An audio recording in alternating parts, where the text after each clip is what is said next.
everybody, my name is Nicholas Strunk and welcome to my channel. Today I figured I wanted to do a video based off of the very first premiums you can earn in the game. When you first start in and you're a new player to War Thunder, you have to choose between one of the 9 nations, and currently, that's kind of a hard decision because you don't know what vehicles can give you what. Of course, you can look in here, right click, and then go to your modifications just to take a look. But some people that are new probably won't even know to do that. So I just wanted to make this video series just based off of what exactly you can expect from each individual tank series and nation. So, so right off the bat, we're going to start from left to right, have the USA first. And we're going to be using the M2A4 and the Galer's F3F. Now, this is just based on the premiums only. I don't really plan on taking out any of the other vehicles. I want to show you the survivability, the rate of fire, things like that, and just give people an overall thought on the gameplay and see how I approach it. Now with the M2A4, it was recently given a stabilizer on the 37 gun, which is only good for up to, maybe 10 miles an hour? But even then, stabilizers are extremely helpful even on the slowdown. Let's go ahead and go and find our first match. Alrighty everybody, here we are in our first map. We're in jungle on domination mode. I play rather aggressively, so what I figure I want to do is head down this south road, cut across where the river convex is, and then go back up and try to at least get some flanking shots on people coming out this way and keep an eye on Charlie at the same time. Now, for those of you who have noticed it already, I do have a keyboard on the bottom right side next to my logo. And this is there for people who just want to see exactly what kind of reaction time I have or what I'm doing in that moment. I have, fire to my left key. I have additional guns on the right mouse button. For my binoculars, I use mouse button 4. I prefer using that way it's all in one hand and I can think about it all at the same time.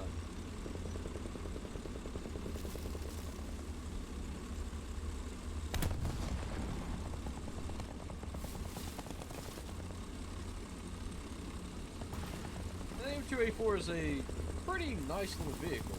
It uses a radial engine.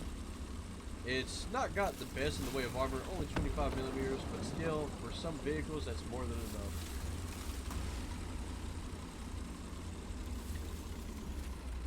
We have a BT-5 rushing up into Charlie, so I'm going to focus on the left flank here. Make sure no one's trying to flank around behind my friendly teammates. Speaking of them, well, there's one right now.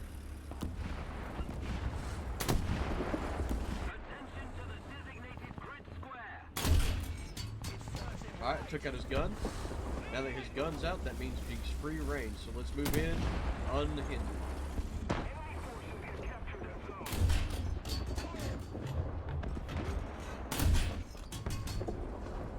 Make sure not to stop in one place for too long. Keep going up the hill to follow on. You want to be in unsuspecting places as you go along.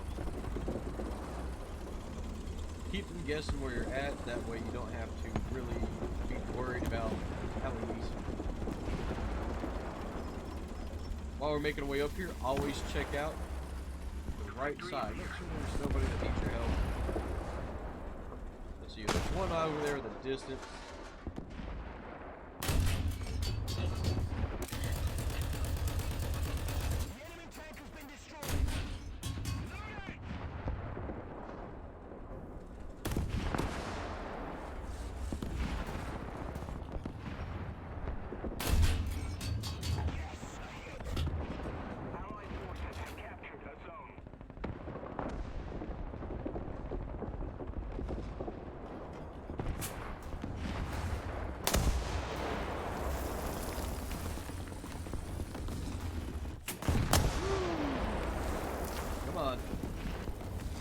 And I'm stuck.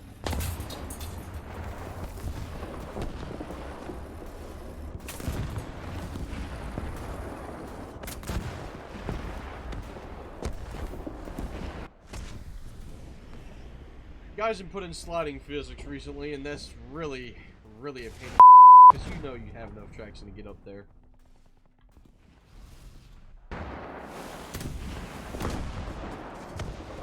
let's go and bring out the Galer's F3F-2. It's got a 50 cal and a 7.62. The 7.62 I like using stealth rounds on, but I'm going to switch over to the tracer ammunition. That way we can at least see where the shots are going. It comes with two 100-pound bombs. I always recommend, if you're going to use any type of bombs underneath 500 pounds, you can use a 1 second timer, but I figure it would be best to use a 1.5 second timer. That way, whenever you use bigger bomb loads over 500 pounds, you get used to where you have to drop the bombs already.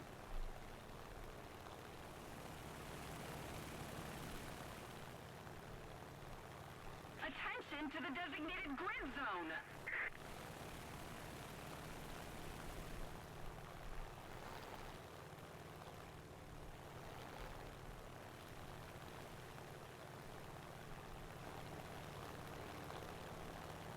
For those of you who might be interested in what exactly I'm doing to get this free camera, if you press and hold C, it locks your orientation and allows you to have a free orbiting camera.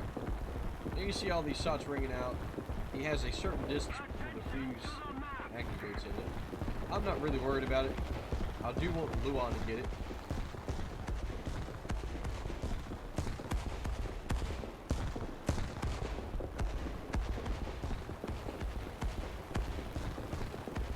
Go ahead and send messages to your teammates in chat. Hopefully he'll get them. What is that guy using? Because that's a ton of ammo.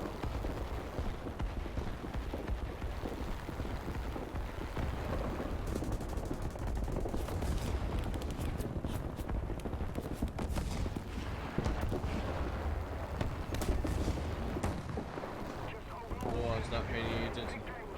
Yeah, so #1 rule of War Thunder: don't trust your teammates. Most of them will not read chat. It's always a nice idea to try, though. Alright, Black Panther is out.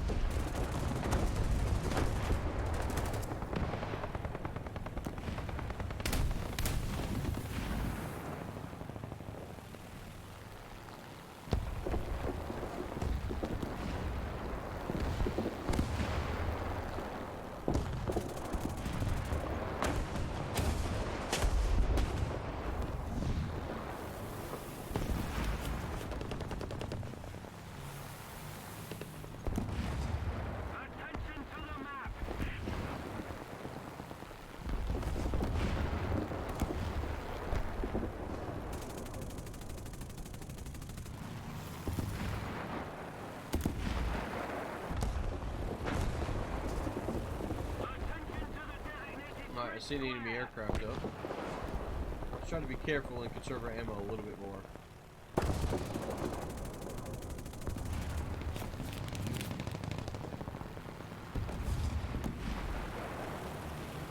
Looks like a bomber.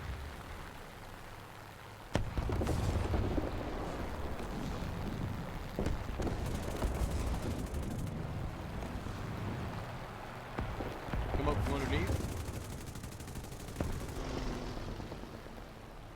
Scare him off.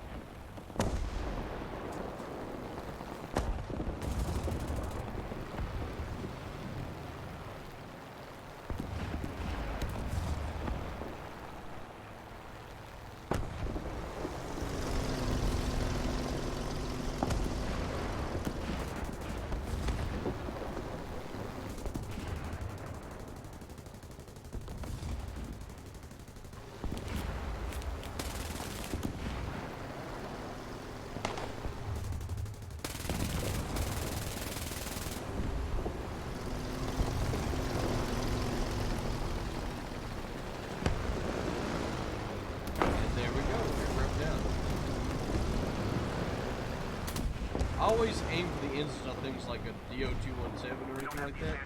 They have a lot of armor to go through. So if you can take out the engines, you'll absolutely cripple them and take them all the way out.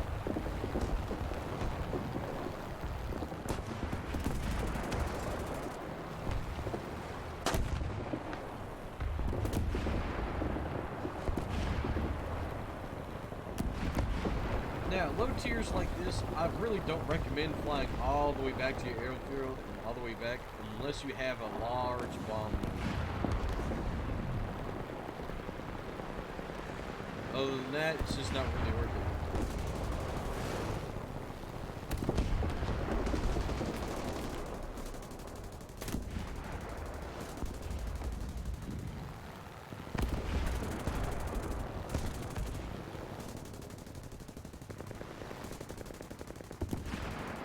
There we go.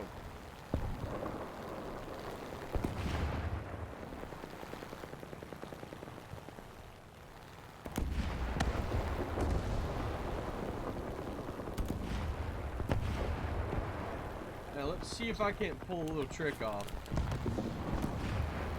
What is that? Panther 2? Yeah. Attack the sea point.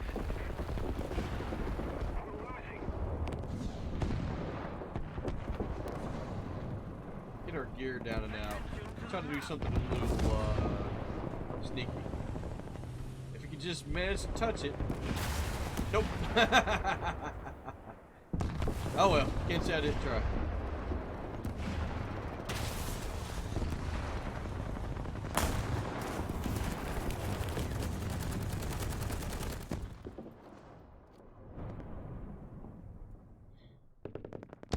Alright, they're still taking out Bravos. Let's bring out a backup. Now backups is something that you can earn while playing the game. Sometimes it won't take you long to get them. Sometimes you can get them for free off the war bond shop. That will be for a later video though. Let's go ahead and take on Bravo again.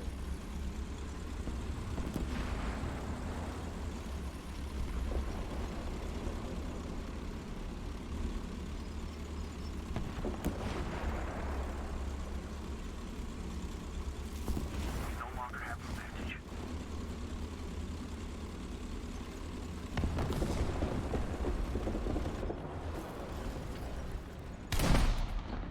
Awesome. The enemy has most of the strategic zones.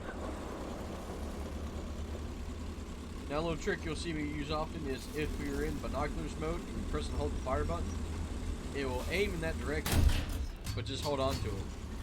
And then when you let off the binocular, it fires at that exact location you were just at.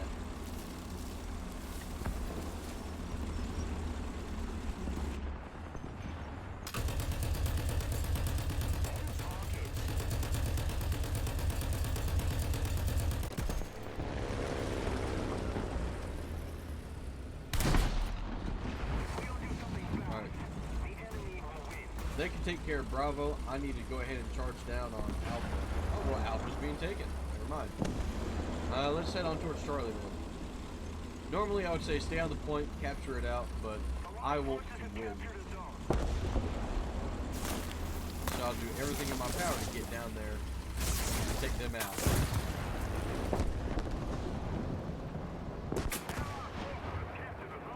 Ah, and then Portiel hiding behind the bunker. Like usual.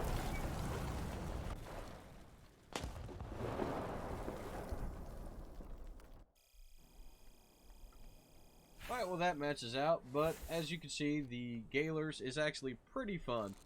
You can do a lot of good things with it with that 50 cal. I highly recommend that you keep that ammunition saved up for some ground targets. Ah, and here you go, look at that. Got some backups already. But the Galers is really strong. Use the 7.62 on aircraft, use the 50 cals on ground targets. It's hard to really figure out which one is weak enough for you to go through, so I do recommend practicing it a lot. The M2A4, nice and fast little vehicle, good gun on it, just doesn't have any armor on it to really protect itself. Let's go ahead and go on over to the Germans.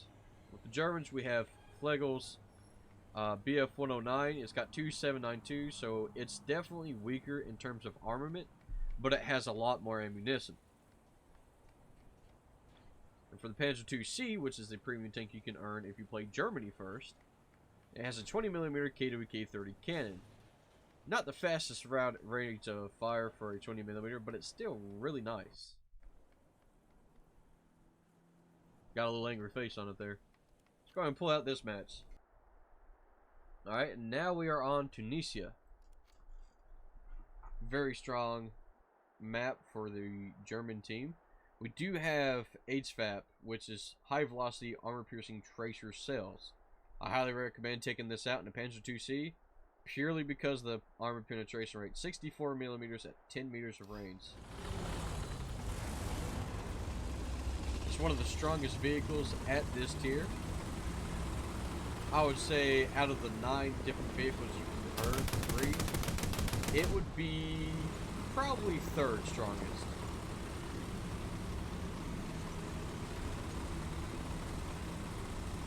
Now, unlike the M2, it does have more armor. It's got 35 hull armor, 30 turret armor, so it can actually bounce quite a lot more sides.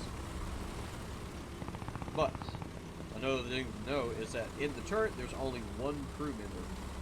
So you have 3 crew in the whole vehicle, which is less overall, which is less survivability in terms of if you get shots, will you survive the shot? Now, I do know the alpha point is right there, but I always recommend going for a flanking procedure instead. So cut across the river and go towards the bridge, come up around behind alpha. And while you're in the process of doing this, you may come across an enemy vehicle or two, but it's best to do that. That way you can counter flank. You won't have people sneaking up behind you or your teammates, and they can focus on the main battle at hand.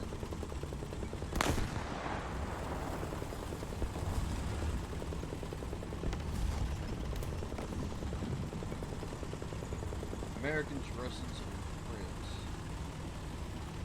Now, the Americans, of course, you saw the M2A4, it does have a pretty quick vehicle. So we do want to keep an eye out for that. Check the corners as you go around. Use that third-person perspective to really help you out.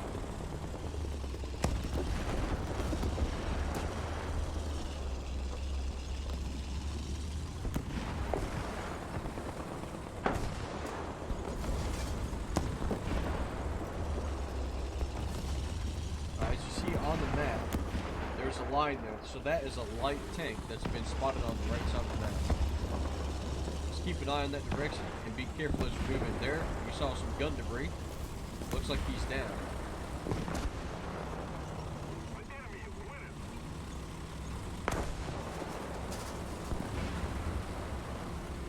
Now, just like the M2A4, this vehicle also has a short-stop stabilizer on it.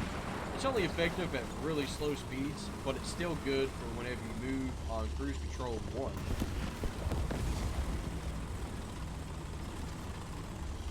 That way you can fire on the move.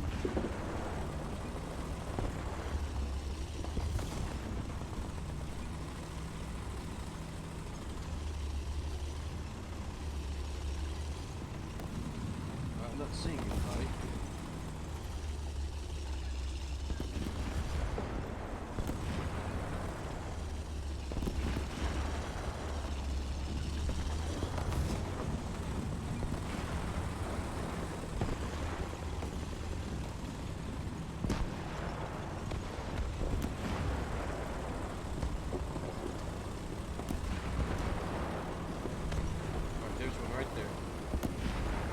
Expecting me to come around the left most likely, so I'm going to come around to the right instead.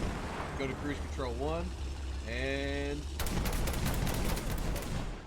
take them out. Autocannons are the best for this kind of engagement, especially against things like a BT-7. BT-7s are some of the weakest armored vehicles at this tier, but they are also the fastest.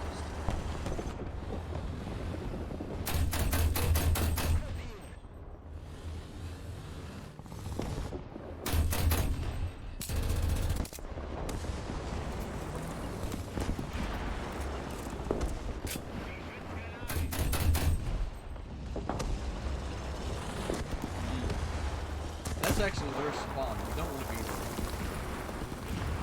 I didn't realize it was already in their spawn. That's spawn camping, and it's highly frowned upon.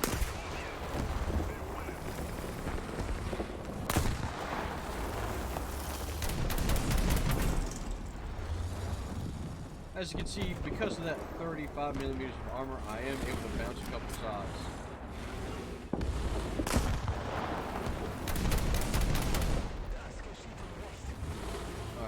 Shoot him and then retreat. I do not want to be spawn camping.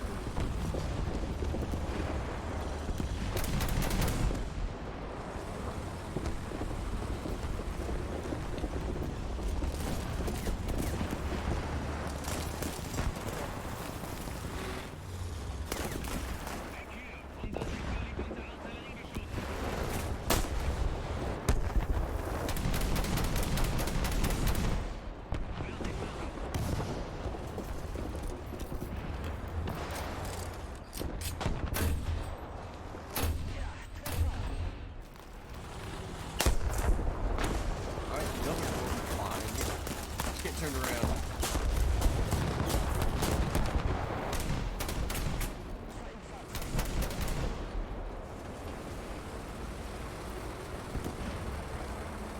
As you can obviously see, the Panther 2 DAC is extremely good at crowd control. Shots that can go through multiple layers of armor, you really don't have to worry about too much.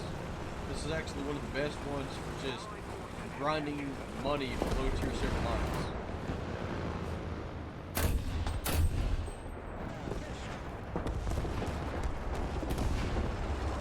You can either full auto or you can burst fire, whichever one you choose. There we go, an AMC 34YR. Alright, so that one hand took me out. That's quite alright. We got lots of kills already at the beginning of the match. Let's go ahead and bring up the BF-109 for some anti-air action.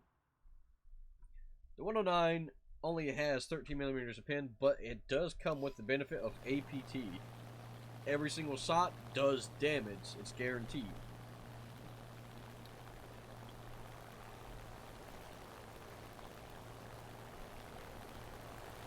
In order to look at your crew internals, something like this, you have to press O.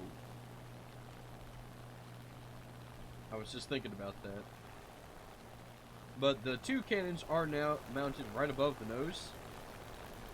And so you really don't have to worry about gun dispersing too much. Most aircraft will have the guns mounted on the wings, so you have to worry about dispersing going inwards. And that is based off your gun targeting distance. That's where the guns will converge together, and that's 500 meters in front of you. I usually set mine for 500 as default, but for vehicles that have the guns mounted in the nose, you can set that to 0, and that means it will just fly straight.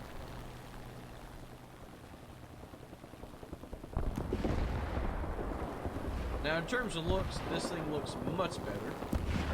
You have to look for your lightly armored targets, like that, for example. I was able to take out most of the crew in it. Damage, keep it from damaging more of our teammates. I do see the enemy aircraft right there to the left. That is their spawn, so we do want to be careful about that.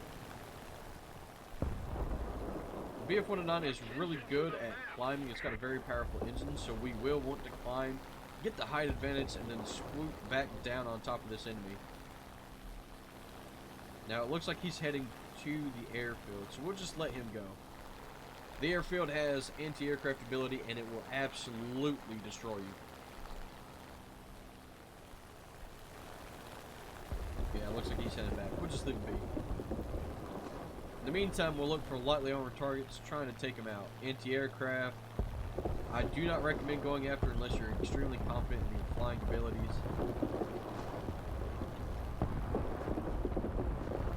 What is that? Is that anti-air? No. That looks like another BT-7. No, that's a T-28.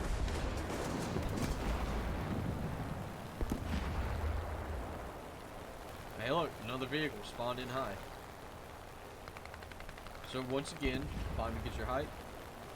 We'll let the BA-65 worry about the anti-aircraft on the ground, and then I will go and take on the fighter role. As always, let people in your chat know what's going on. If you're not able to, you're playing on PlayStation or Xbox. That's understandable.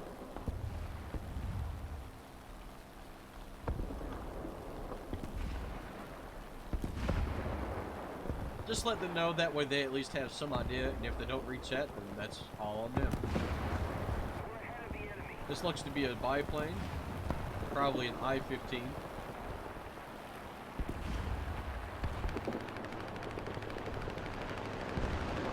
Pull back throttle on the engine, go down far, and open up.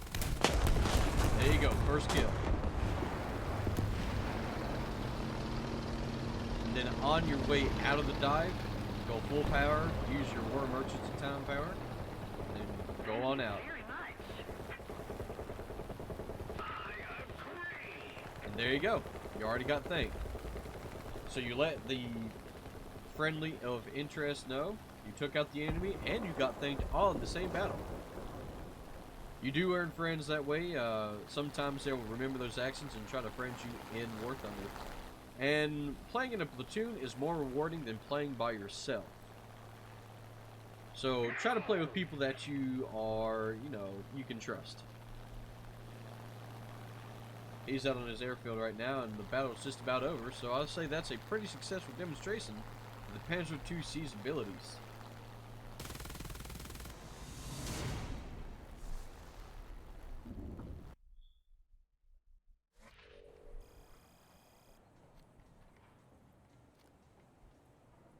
Heading on next to the USSR, we have things like the T-26 and the Zhukovsky's I-153. Now, when I first played the Russians and I got the I-153, it was a 1.0. But now there has been an addition to the game where they gave it some rockets. It's got 4 bombs and 8 rockets, depending on what loadout you choose, which has significantly increased the battle rating of it. So I'm not entirely sure if this was in fact what you get first, but if it is, it's a very good aircraft. It's got 4 7.62, so it does shred things. The T-26 does not have any armor to speak of, but it has a very powerful 45mm, which fires armor-piercing high explosive. Now, unlike the first two, you do have solid shot in this one. So it's APCBC. It's a straight-up solid shot, just slinging lead down range. Same thing with the Germans. You have the Panzer II DAC. It uses HVAP. Lots of velocity on it, so it's not really needed to aim. But with USSR, the APHE is a type of cell that enters this hull and then explodes on the inside. Now, going through here, some of you may not know, we have projectile mass. That really doesn't matter. It just shows you how much it will drop over distance. 760 meters a second. Now, for your explosive type, it just tells you what type of explosive filler was put into it. And then you have your explosive mass and your TNT equivalent. Your mass is of 19 grams and the equivalent is 29.26 grams. So as it goes through and it explodes, it's telling you that the head of the warhead, when it shoots out, the shrapnel from that round will explode out in a firework, right? It's got a fuse delay of 1.2 meters. So if it hits something with 9 millimeters of armor, right there on your fuse sensitivity, if it goes through 9 millimeters of armor, at least, the head of the warhead clips in, hits the fuse, and then it travels for an additional 1.2 meters and explodes. Now, for some vehicles, there's not 1.2 meters inside of the vehicle, so it'll hit, travel through, and hit the other side of the wall, and then explode. What this is very useful for is just immediately taking out crew on the inside of the vehicle.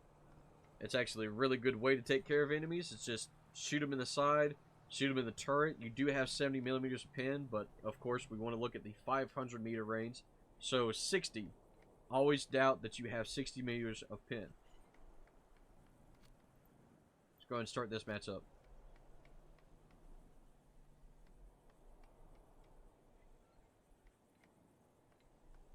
Now, I am getting a bit of an up tier on myself. I could possibly go all the way up to 3.0. Which is a problem within itself, but I am willing to give it a shot. Alright, starting off on Eastern Europe. Big issue about this vehicle is you can carry up to 205 rounds. Do I recommend it? Absolutely not. You're never going to use it all. Because you fire so fast at 3.4 seconds, I do recommend taking out at least 40. Because you are guaranteed to miss some shots. Some shots won't go through.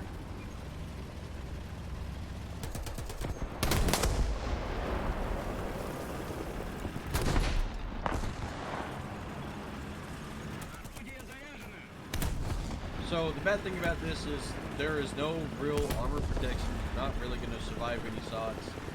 you do have to play with the mind of, if you get hit, you will die. So play to your advantage, stay behind corners, stay behind hills, and at least try to use your gun to press them. On a map like this, you really can't do that. So I'll try my best to flank around enemies and show you what it can do. Some of you may have already seen earlier in the video, on the top right we have a destruction camera. What it does is it shows you what exactly hit on the enemy vehicle and what you damaged. On this one, it's going to look a lot different because the high explosive filler will just shred the enemy apart.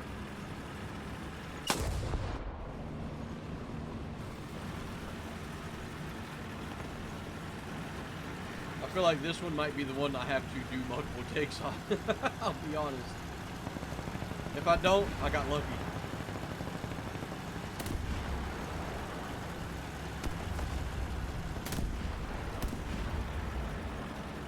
Alright, so like always, if you have a hillside, you're completely hidden, use your binoculars before moving out.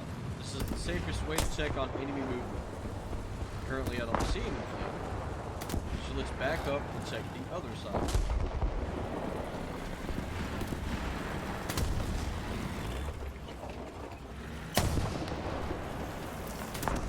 Now some vehicles will have artillery.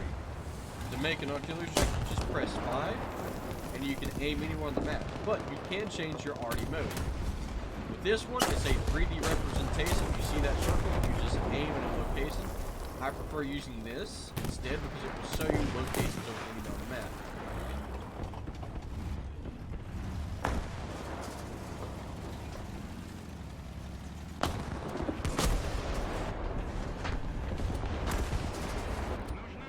Like that, for example.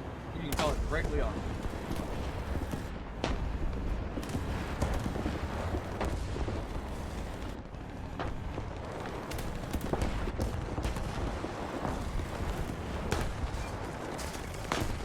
Alright, enemy vehicle right there on the corner. Multiple enemy vehicles. Let's try and use our gun to our advantage here. Or not. He pulled around the corner right as I pulled forward then. I do have a backup, so let's go ahead and try using that again.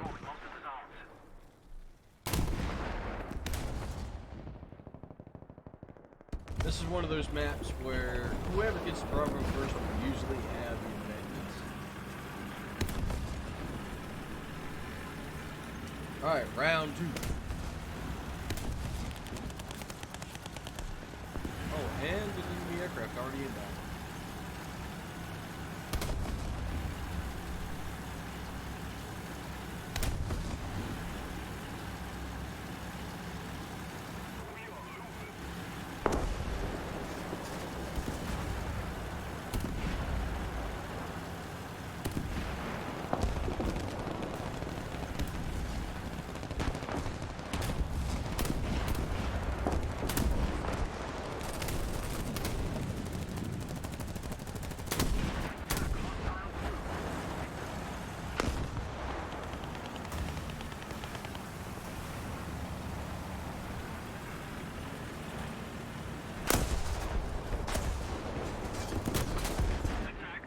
As you see up in the top right, shot exploded on the inside, damaging multiple crew members. That's exactly why this vehicle is effective. Even though it doesn't have the armor to protect itself, if your shot goes through, it will more than likely take it out.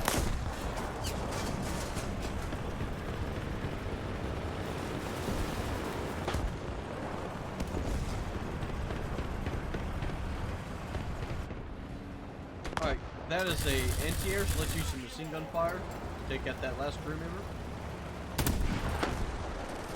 We have a vehicle right around the corner here. There you go, watch. It goes in and explodes outwards, hitting multiple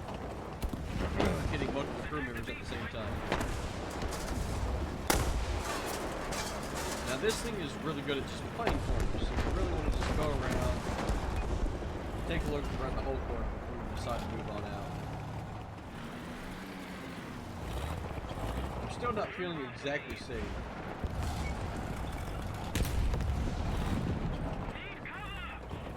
He's asking for cover. Bravo is being taken. Let's go ahead and move on in.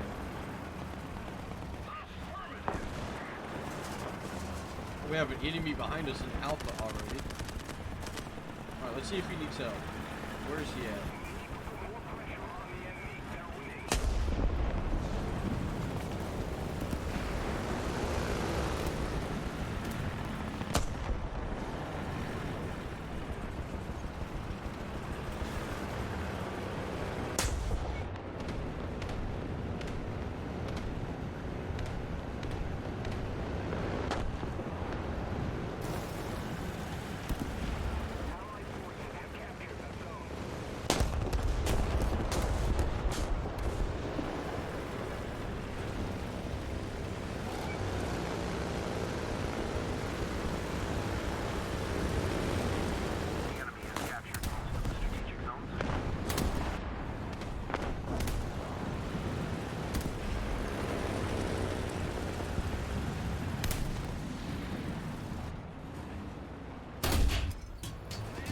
As you saw, their cell detonated after hitting the concrete.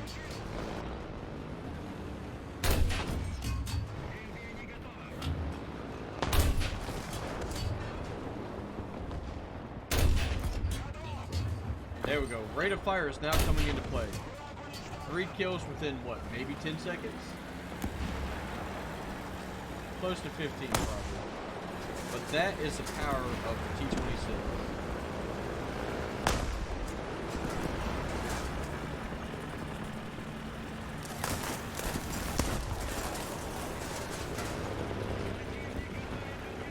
Now, unfortunately, War Thunder is plagued by spawn camping. As you can see, I did it last match, but I wanted to leave because I didn't want to be a part of the problem. Spawn camping has become a huge problem during events and things like that because people want to get the kills and win earlier than they really need to. Alright, being shot at by aircraft, I'm not really concerned. Just take over Bravo and head towards our spawn again. Just basically do a workaround. Head back and at least try to... Well, this is looking good. At least try to, you know, make things work out for you. I do not recommend firing on the move. I got pretty lucky with that first shot. Alright, the A-13 is going into Alpha. I'll let him take care of it. Alright, enemy vehicle right there. That's a flat transport.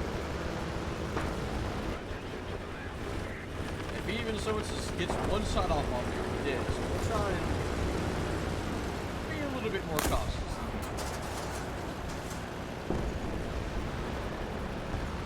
Alright, Bravo is now being capped.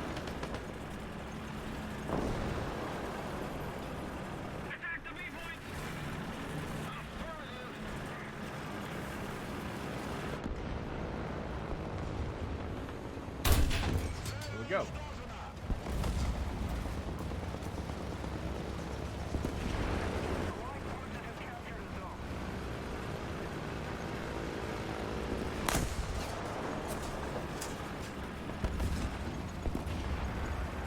Alright, looks like United Chickens is keeping them at bay right now.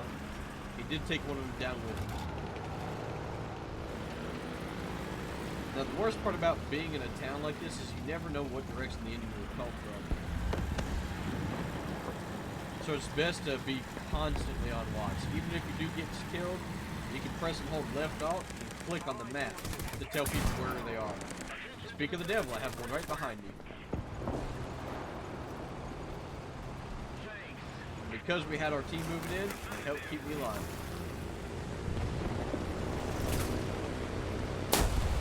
Oh, very close. Alright, right now what I'm doing is replenishing a crew.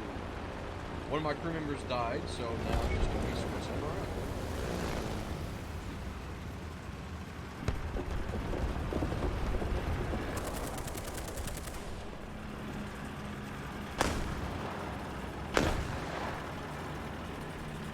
Enemy vehicle up on the hill. Go for a range of 500 to start with. There you go. 500 exact. Now that is something you can look on the inside. It's range sight control. I highly recommend that you get it turned over to middle mouse button scroll is not zoom, but changed over to distance control. Alright, now we'll pull up Zukowski's 153. It comes with APIT tracers, very effective against aircraft, and then it comes with these 8 rockets. These rockets will fire in a line of 2. If you're playing arcade, it fires 1 at a time. But let's see if we can't get some more air kills and ground kills with this. We're currently losing, but I say I had a pretty good game. And the best thing about premiums is even if you lose, you're still going to make money.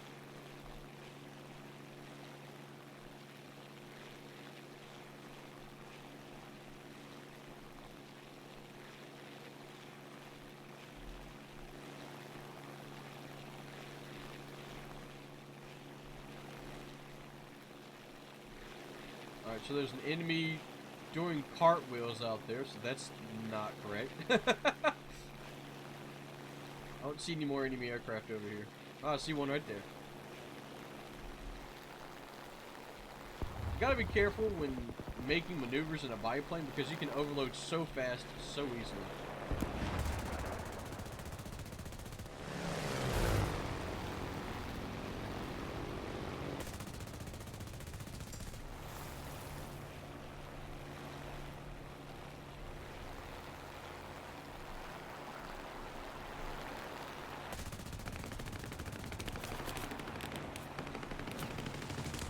There you go, APIT in action.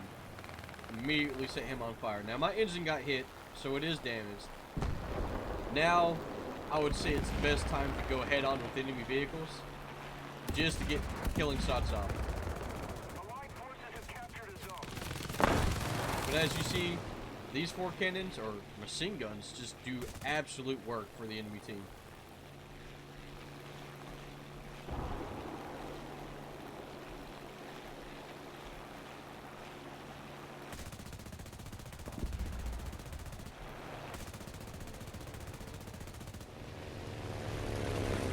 He just wants to play around. Go ahead and get these rockets off.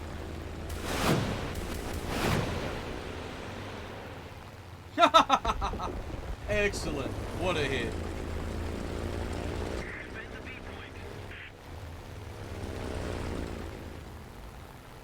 Alright, let's outmaneuver him, fly back around, get guns on target. Or we can take him out with me. Either one works. But as you see, the Russians really have very powerful weaponry, but the survivability is out of the question. And as you can see, even if I do as many wins as possible, that's all I can manage.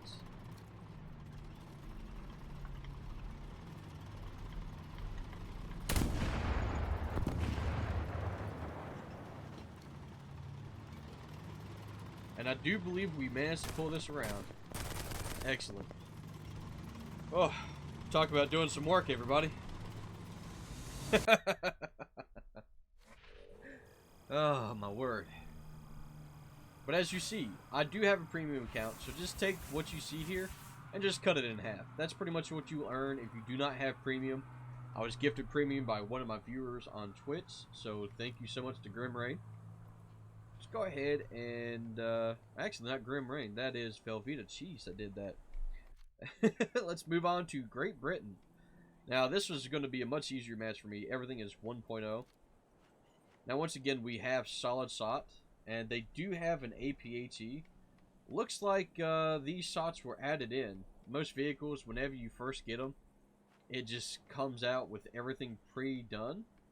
But obviously it's been such a long time since I've earned this vehicle that I haven't ground out the new SOTs on them.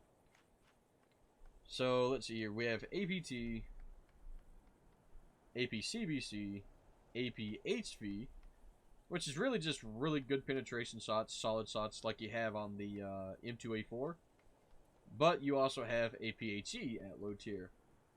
I'm going to tell you right now, it's probably best if you just practice with AP only, because none of the Russian vehicles have a PHE. Or Russian, none of the German...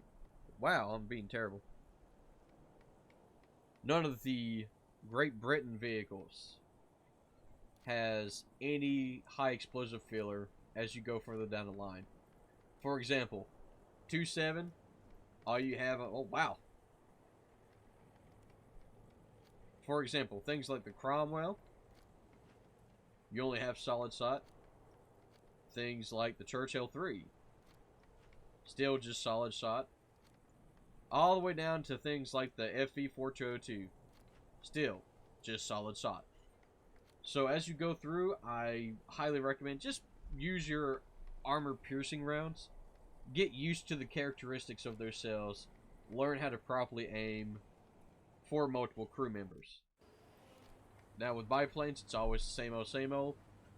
Just have the AP rounds. I do use the Army Purpose. That way I have 3 AP for every 5 bullets. Let's give this one a go.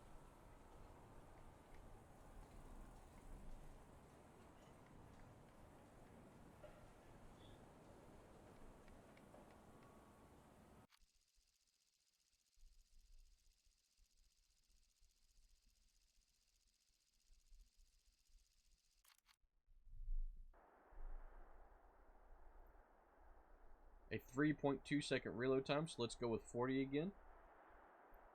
Head towards the right spawn of Karelia.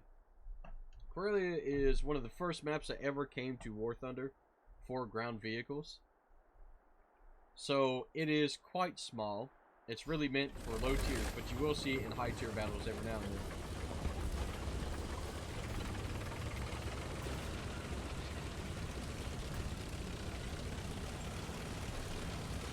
When the game first came out for tanks, none of these vehicles had such a thing called stabilizers. So really, we're kind of blessed nowadays for the new players to get stabilization on their gun. Now most of this will always be vertical stabilization, but not horizontal. That vertical stabilization just helps you keep your gun from bouncing up and down too much. But we'll do the best we can.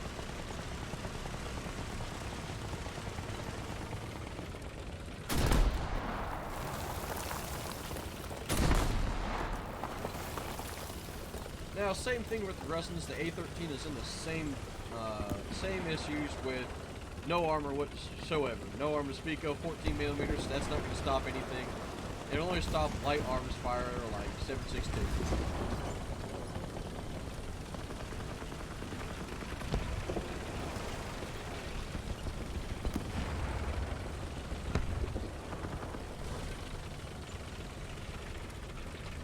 Now, on this map, some vehicles will get to your left faster than you will. So as you pull out, make sure to check your left. Now, one thing to note about this vehicle is, as you turn, the brakes will hold longer than you mean. So you have to kind of adjust by tapping once in the other direction to let go of the brakes.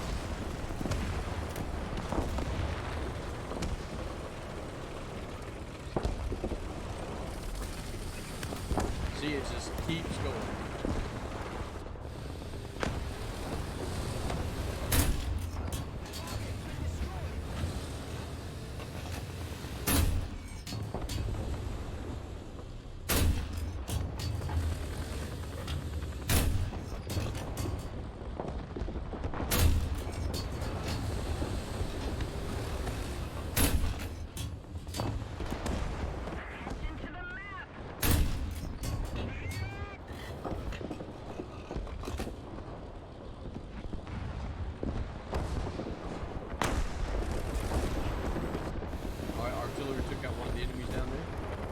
Make sure to check your 6 every now and then on this map. The enemy spawn does lead straight to you.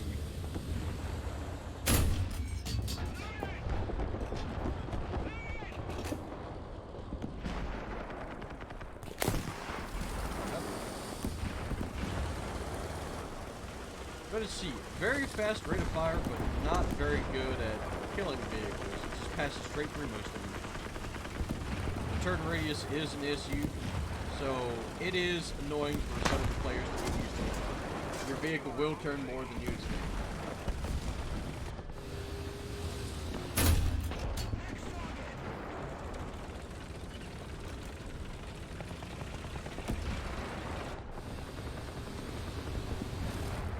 Alright, so we saw an enemy vehicle go behind the bunker.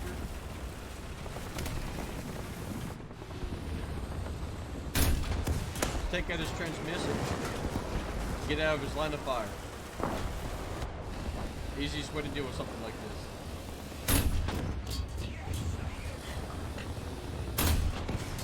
There we go. That is what you call a case-mate tank destroyer. Your gun is only pointed in one direction, so you don't really have to worry about it. But like I said, it's always good to check your six. Get a couple kills in one direction, turn around, make sure they're not coming behind you for a revenge kill.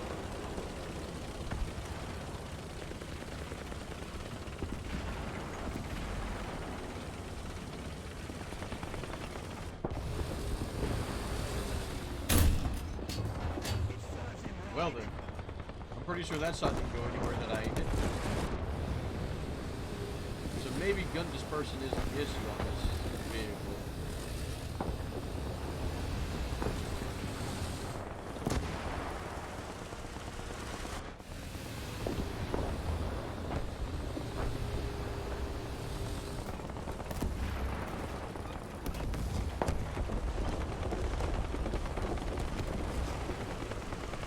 As you see, the main issue is absolutely fighting your vehicle. Gun isn't an issue. You can still pin vehicles, no problem. I do not recommend this. The Britan 1.0 Premium is actually my lowest rate pin. It's really not a lot of fun for me to play. I don't want to have to fight my vehicle if I'm driving it. Gun dispersion does seem to be an issue nowadays. So, instead of being pinpoint accurate like most of your shots would be, on other vehicles, you have to really focus on what you're trying to aim at. Alright, wait for him to turn.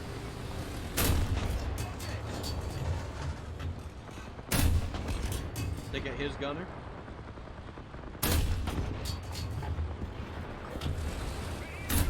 There we go. 2 more down.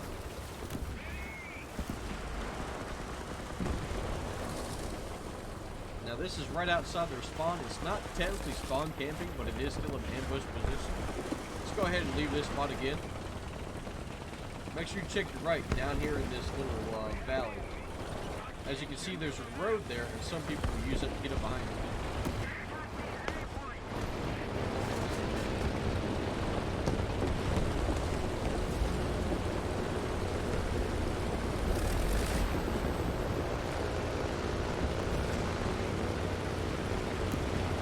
They're shooting at each other.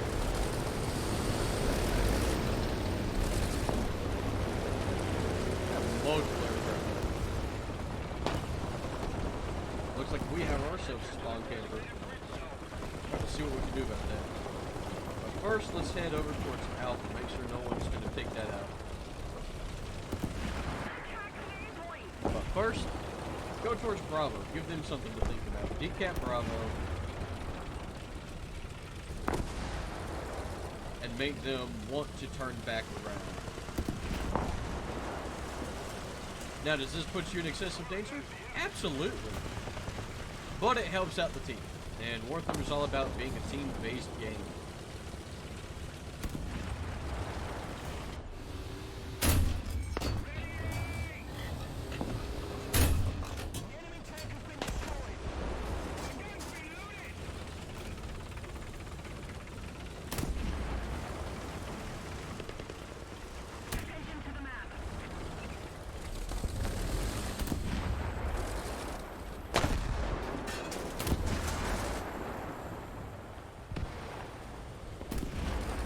Alright, now that we successfully decapped it, it's going to decap on its own.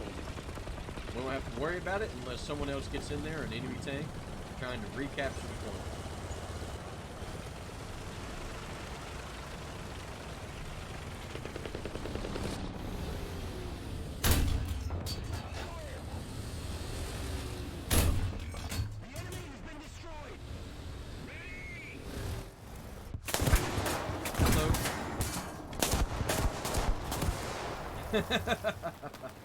Alright, let's bring in Tux Gladiator.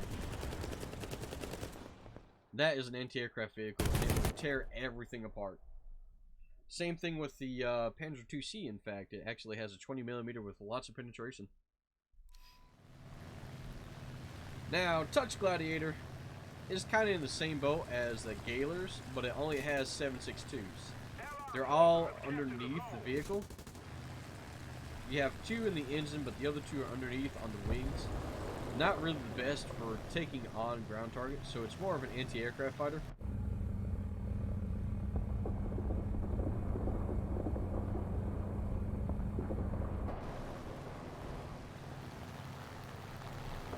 As always, make sure you throttle yourself down before going all the way down. Our victory is here. Alright, there he goes.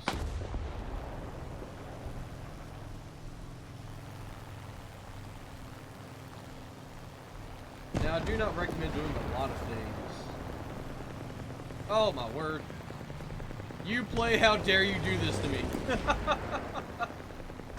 Alright, that is going offline immediately. Hold on, let me exit out of Uplay. Jesus. Cut me out while I'm in the middle of a game. Alright, there we go, an IKV. You see it's got an open top on it. Take him out.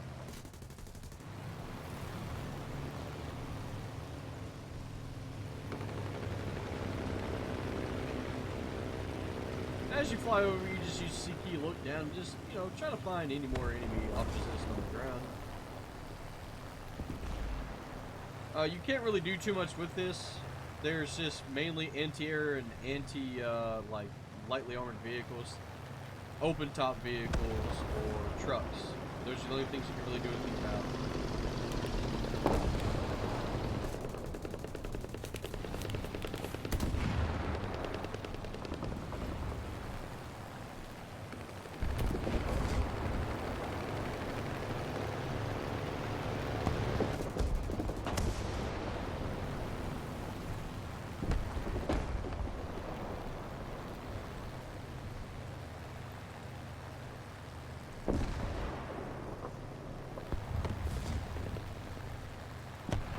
Alright, so since he's so worried about me, let's just fly above him. No need to really go after him, just fly above him, give him something to think about. Keeps him from going out there and attacking my teammates. Looks like another T-26 down there.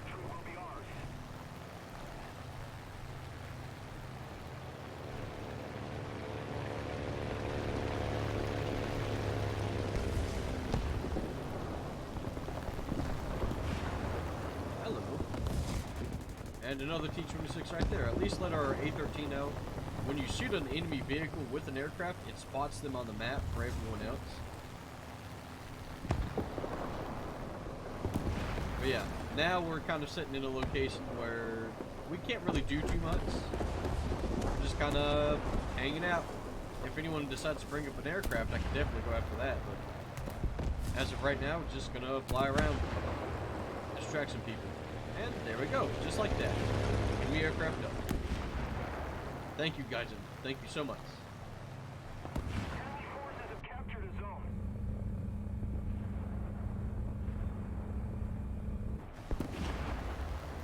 Alright, so most other vehicles will be able to outperform you, no problem. So as you can tell, he's going straight for me. Flop around, get up underneath him, let him try to focus on you. But as you can see, easily outmaneuvered. And that is a Japanese aircraft, I believe. Tux is exceedingly slow. It's easily outmaneuvered. It's very heavy. I do not recommend this aircraft.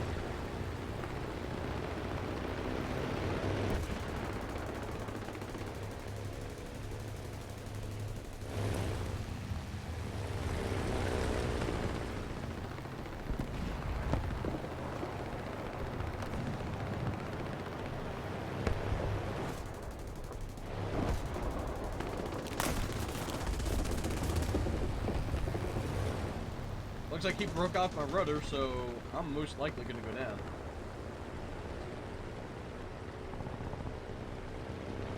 You need your rudder for stabilization. Yeah. Oh man. Engine's been shot up. Rudder's missing. I'm just gonna glide down to the ground now.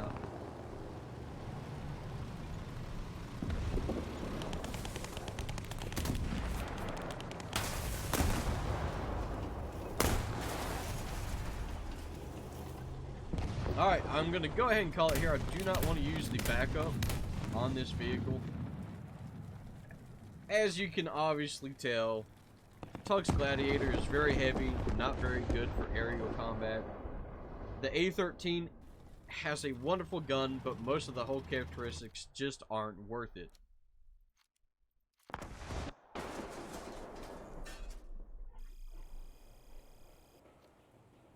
As you can see here in the garage, I barely earned anything, even though I did get 9 vehicle kills. 7 of them were in fact in the A13, but you see, it's not my favorite. Now for the Japanese, we have the Ha-Go Commander and the Hagiri's A5M4. Very strong aircraft. This thing only has 2 7.7s built into the nose right here. But the Ha-Go Commander has the same thing with the Russians. It's got 37mm APAT, but as you can see, it severely lacks penetration. And it also has no armor to speak of on the hull. The turret, however, is decently strong.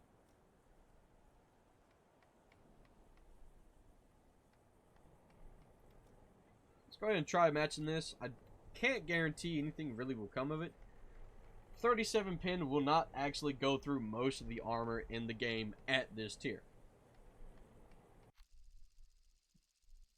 Here we are on Corellia again, but this time on a different game mode. It's Domination again. And we will be trying to take over Bravo like always. I'm always going to say go to the right spawn, cut up, go towards Bravo. If you want more action immediately, go to the left spawn, go down this main road right here. It's a type of, how would I put it? A tank alleyway. You will always find confrontation there.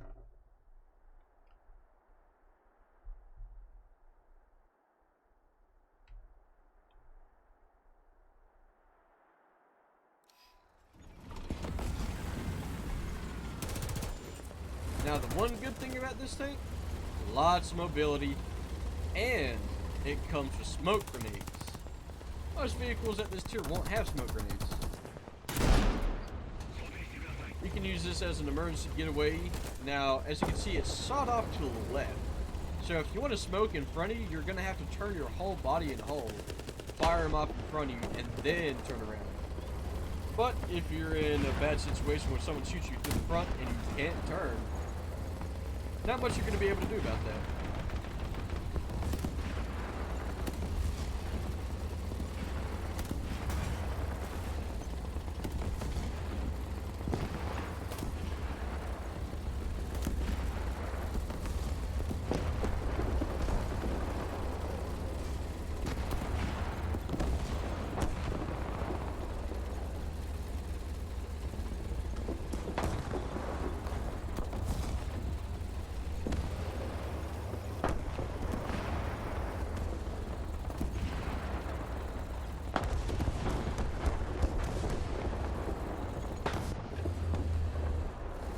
I'm already seeing enemy fire up this way. Not proving to be the best right now. Apparently I have a stabilizer on this, so that has been added as well. Enemy tank on the right, going straight for our spawn. Let's try to go down there and help our people out.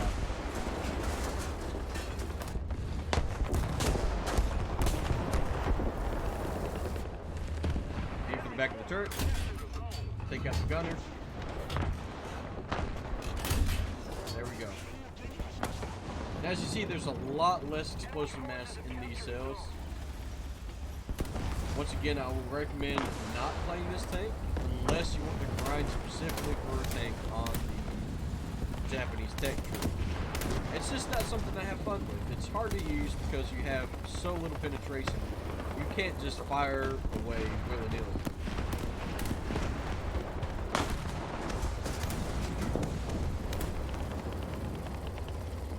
You're gonna have to really think about your shots before you send them down range. But the one good thing I'll praise about this vehicle is its mobility is excellent. Looks like we already have multiple vehicles in the way too. Alright, once again, check your left side. Do not see anybody. So as we're coming in, now we can be flanked. Some people do like hiding up in this area right here, so you always want to check there before you drive through.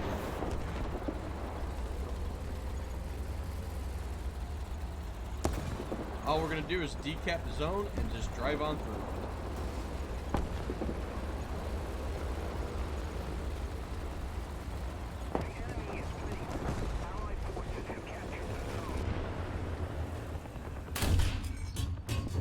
Very slow velocity gun. This is going to be an issue. You can't really snipe with this vehicle either. You have 27 pin. Most vehicles have 30. On just side armor alone. This one doesn't though. Oh wait, maybe it does.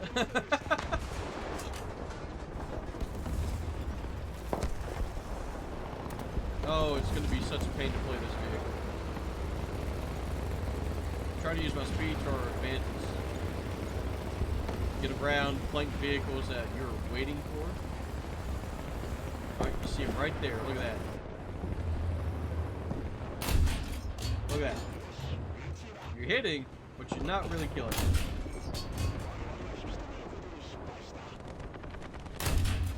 There we go. I took 3 shots to the back of the head just to be able to kill that one vehicle. Things like the T-26, that would have been a one-shot kill.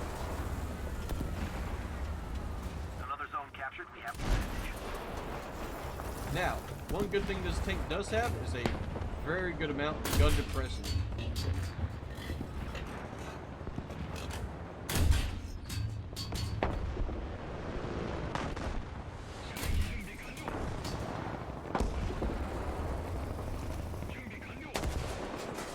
How much gun depression do we have? We have negative 15. That's some of the best you can get in game.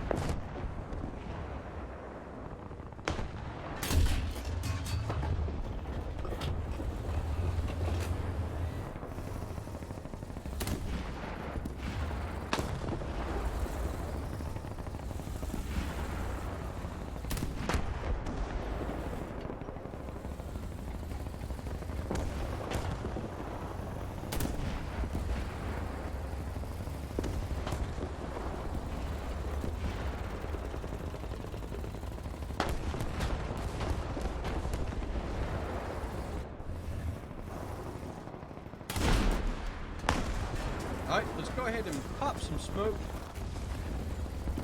I don't want to be here. I don't want to get hit.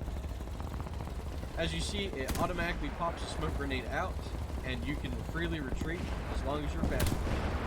Luckily, you have that much mobility.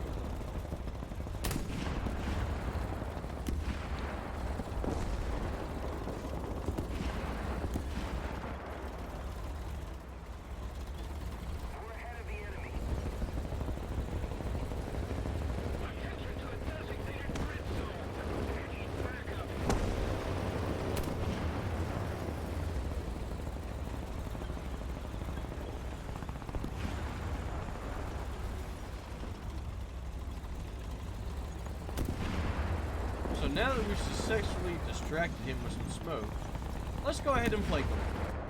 Ah, he's actually still down here. Look at that. He didn't fall for it. Excellent.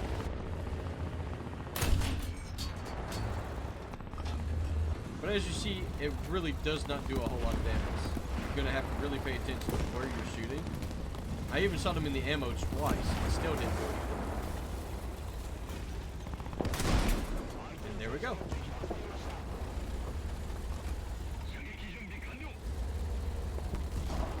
Now that is something that I cannot pin. That's a French vehicle, so let's just decap the point out from under his nose. That thing has like 45 millimeters of armor all around. That is your natural enemy.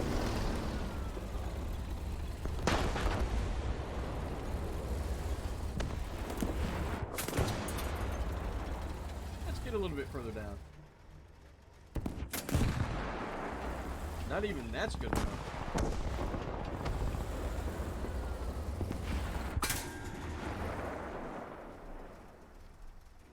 Well, the match is almost over. Let's go ahead and have him take me out.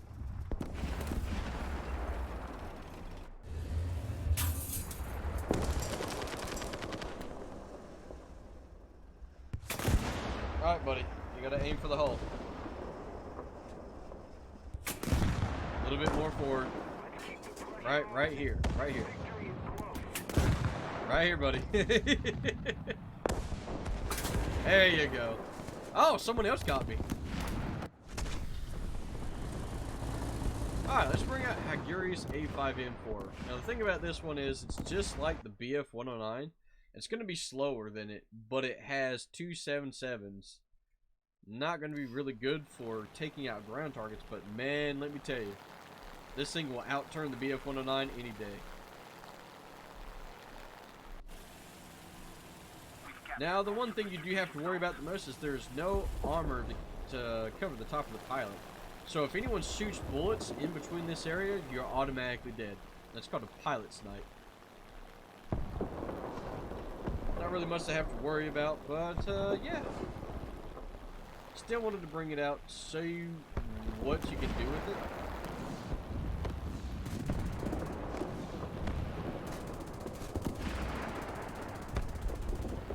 And there we go. We got one kill with it. Oh, speak of the devil, I hear an enemy aircraft.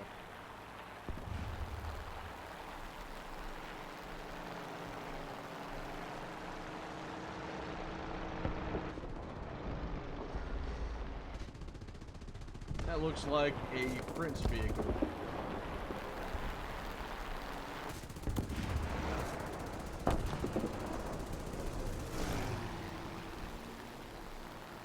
Now, this vehicle does have flaps, so you can easily outturn anything that your opponent might have. And there we go. As you can see, excellent mobility. Really has some good attributes in the air. That's the end of that match. Let's go ahead and head on over to... Oh, hello. 4,500. Alright. Let's just unlock everything. There we go. Uh-huh. Yep. Finish up. Purchase all that. There we go. Now China. China, I really don't have much to say about. The Chinese tech tree is just a basic copy-paste of most other nations. Like this is American, this is Russian, Japanese, American. That's actually a Canadian outfit, I believe. American. That is one of their own personal vehicles. This is a Russian variant with a new turret on top. That's an American, that's an American. So it's really just a copy-paste tree. If you like the Americans or the Russian tech tree, then you could possibly go for this. I'm not going to recommend it. There's nothing really noteworthy. You do have something like the ZTC 96A at top tier, but it's significantly underpowered compared to its counterparts.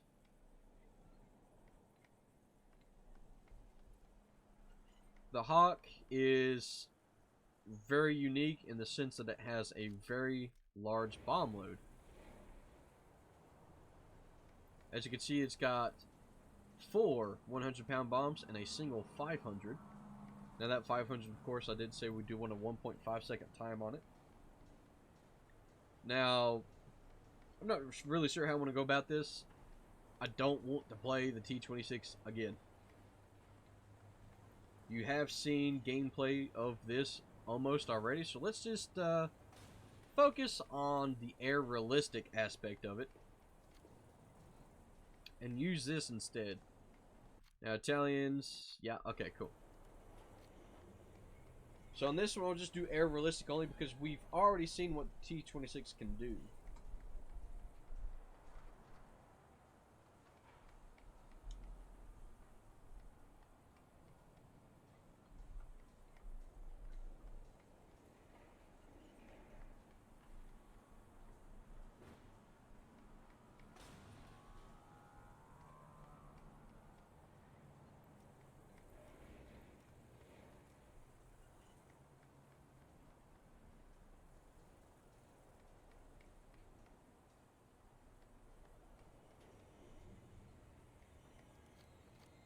No, we'll do an air arcade.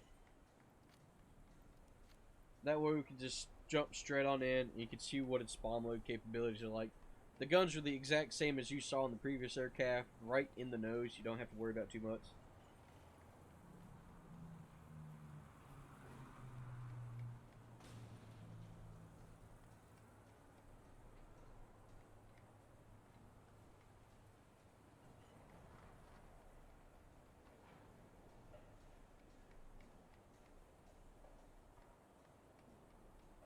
Alright, so I'll just pull out the Hawk 3 in one battle. Nothing really special to talk about. It's just there. Arcade is going to be quite different from what you've been watching so far. You can do the craziest maneuvers in a biplane and not even have to worry about G-force overload.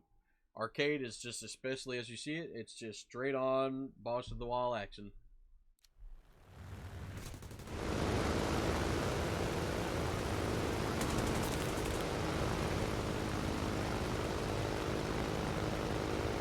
I'm watching you.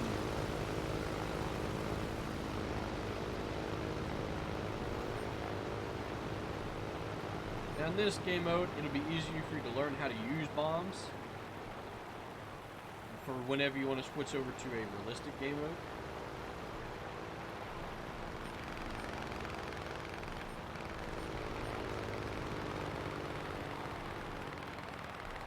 Well, as you can see, you just go on down. Yep. Bomb that. Bomb that.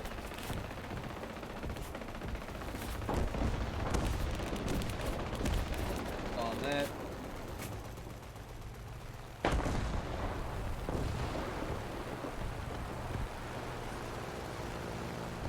Bomb that. And just to piss off the guy behind me. Ah. Yeah, as you can tell, arcade is very, very unique. I'm not a fan of it, but as you can see, it's very effective. You can drop multiple bombs, destroy multiple targets. For a realistic game mode, I would say it's very useful. You can use it much more effectively than any of the other aircraft at this tier. Let's go ahead and play some Italians. Now with the Italians, they do get 50 cals and they have APIT. APIT 50 cals are some of the strongest in the game. You also get this unique vehicle called the M1340. It's got 30mm of frontal hull armor, 45 on the turret, and 25 on the sides. It's got a 3.5 second reload time on a 47mm APHE. Very strong, very unique vehicle. One thing to note is if you can manage to stay behind a half deflate where you can cover the hull and only expose your turret, most vehicles will not be able to damage you. With this recent update, we have something called cell volumetrics, and it counts the entire size of the cell. So it can go, aim for here, and it's still going to bounce off because it's going to hit this part of the gun mantlet. Let's go ahead and take a match in. It's not the fastest, it's actually kind of a slow vehicle, but the rate of fire makes up for it.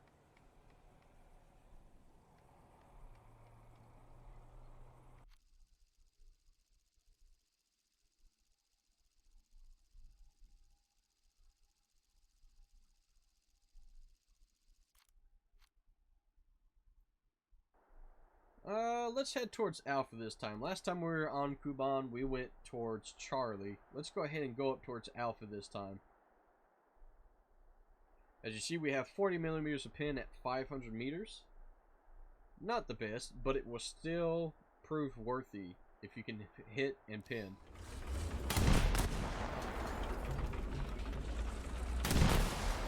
As you see, I've got a weird camouflage on right now. It just changes based on the map. It's automatically on there.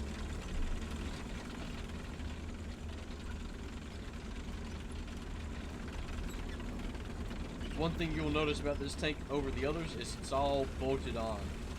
So if they put a frame on and then they just bolted the armor onto it, big problem about that is in real life, bolted on armor is easily destroyed. A cell hits it, pops off the bolts. Now you got a big old hole in the front of your tank.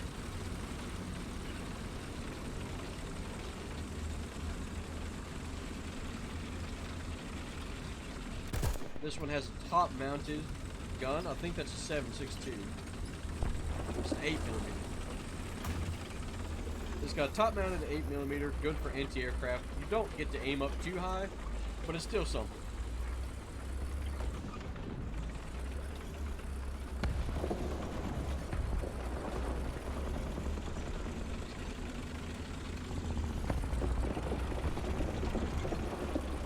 Right now I'm going to try to use my gun depressant. I have -10. So it's not as good as the Japanese, but I can still use my armor effectively.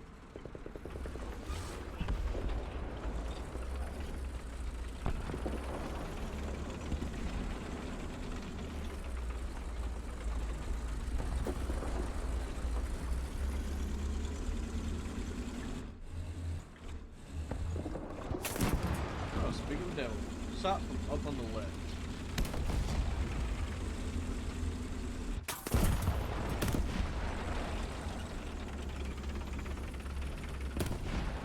Seems like it might have been American because the shot didn't explode and kill me immediately. Oh!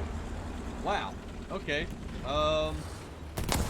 This is a maximum up tier. This is going to be a problem in War Thunder. I cannot pin the armor of that vehicle in front of me. It has 60mm all around. So this is going to be a wonderful demonstration of the lacking capabilities of the game's matchmaker. If anything, I'll just, you know, if I can break his main gun, that'll help.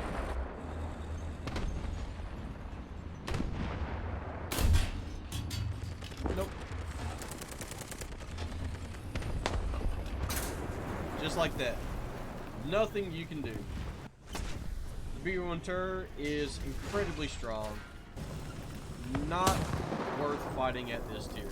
So I'm going to go ahead and back on out. We'll try a different one.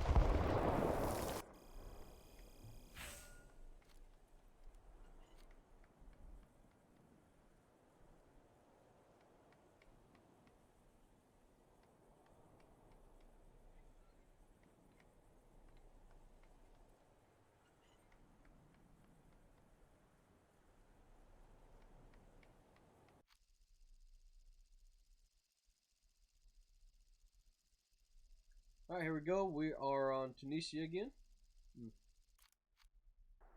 Alright, here we are. We are on Tunisia again, and I'll be using the M13. There's only one capture point. It's on Alpha. I always recommend going towards Alpha. We have this side route down here, just to get up behind Alpha. Try and at least take out some of the people up on the ridge line.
the major downsides to this vehicle is just how big it really is.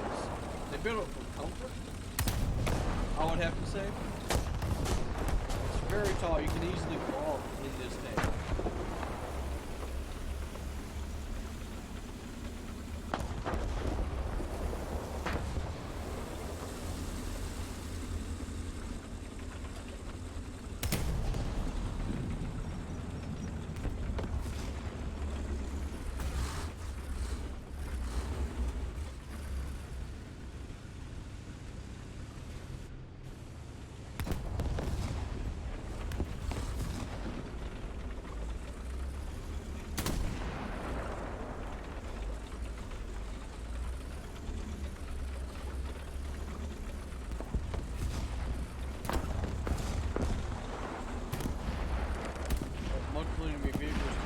Let's try and flank around. Attention to the designated grid square. Enemy forces have captured that zone. Attention to the designated grid square. Looks like we got up to it again, but this time we're in a better position.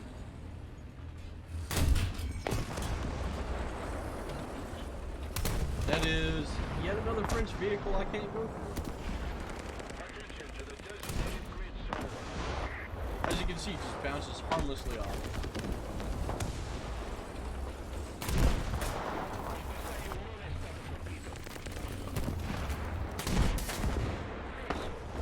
Looks like he can't pin me either. Attention to the designated grid zone. Attention to the map.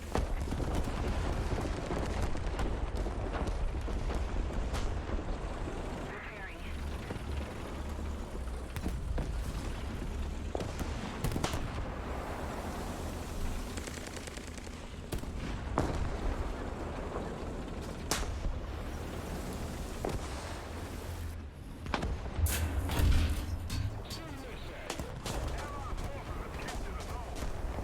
Attention to the map.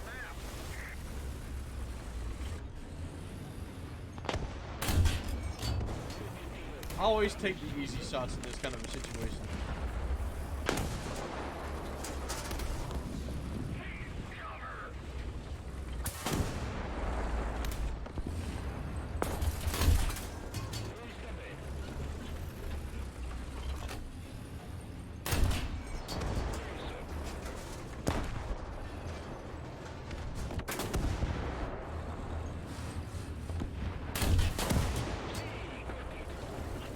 Attention to the designated grid square.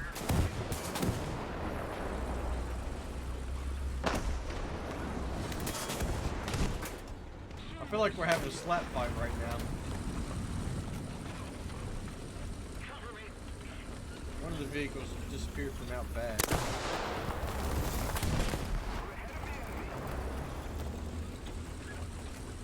As you can see, I'm trying my best to angle my armor. That way we don't have to worry about it. It's not going over too well.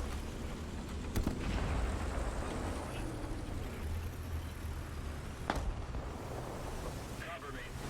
Pressing T4 and 2 will let people know that you're asking for cover. Not really much is going to come over though. I don't think anyone's nearby to help. Attention to the map.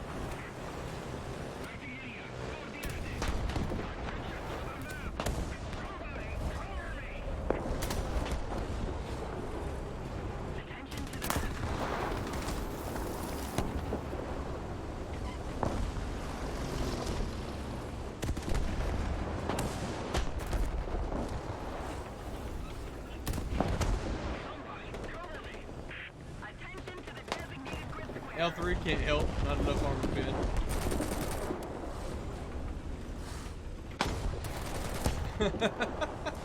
This is what we call a standoff. Another D2? Oh my word.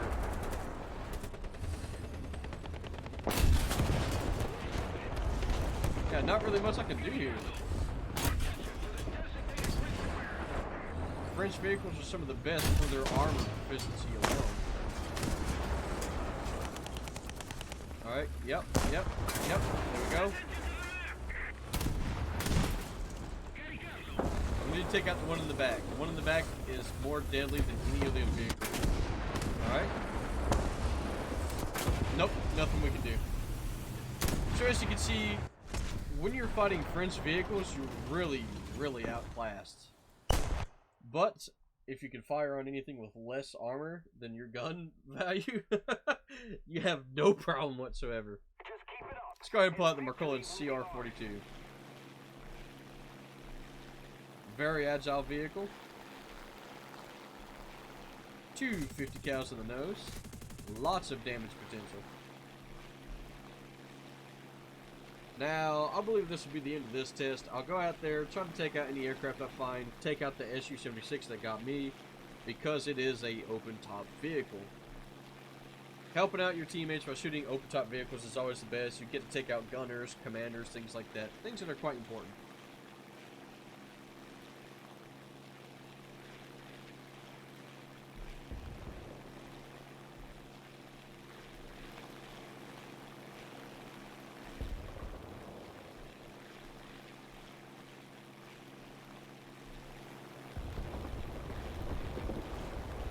Figure the devil, someone's already firing at me. Alright, 76M is down, so I don't have to worry about that anymore.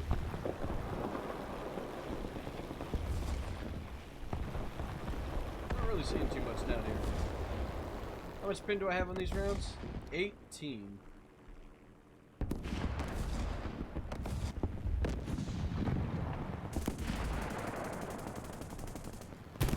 we go. One down.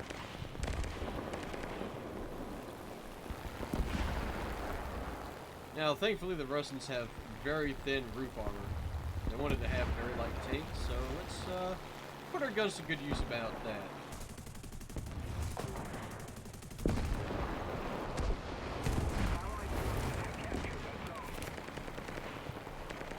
Enemy aircraft inbound. Let's focus on him.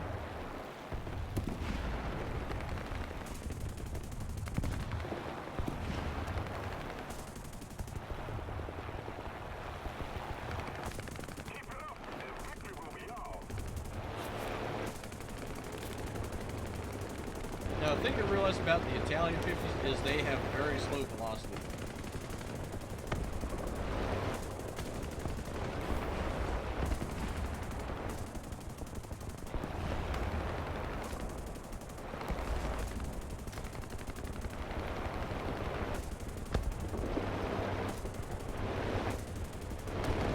There we go. Try to at least take out the engines.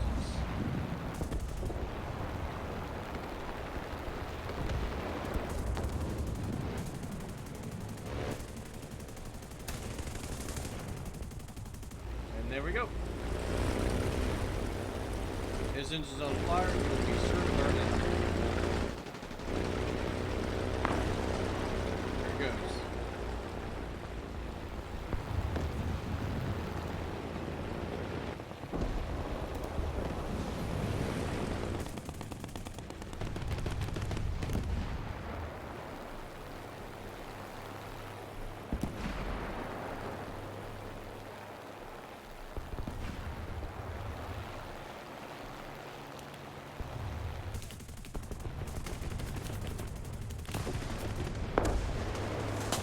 I do not know why he didn't fire.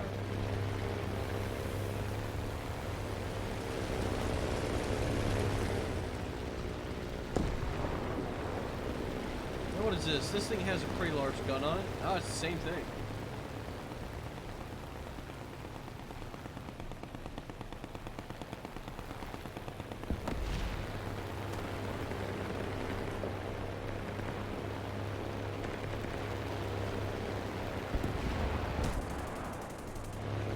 Go, 2 down.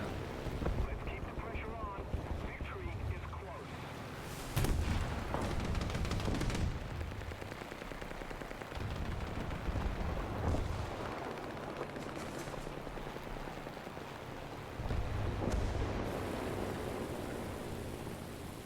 I felt bad for early biplane pilots because you have so much of your view restricted.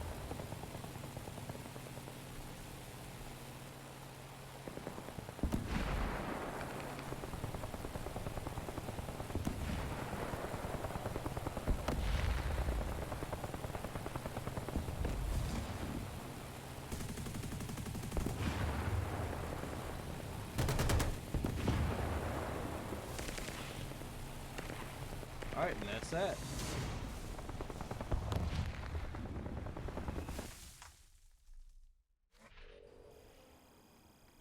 But as we can all agree, you do have enough armor to bounce shots. It's just not good enough to deal with other vehicles at this tier. Most vehicles where you're fighting were 1-3, 1-7. Part of that is because the Marcolins is of a higher tier. But when it comes down to it, the height of the vehicle is its downfall. You want to have smaller vehicles. Panzer IIc is harder to hit. Things like the A13 are harder to hit because they're much smaller. People inside have to sit down, they're much more crowded, it's uncomfortable for them. But survivability goes through the roof. Now for the French. Let's see if I can't just get rid of all this. Let's just add a different one.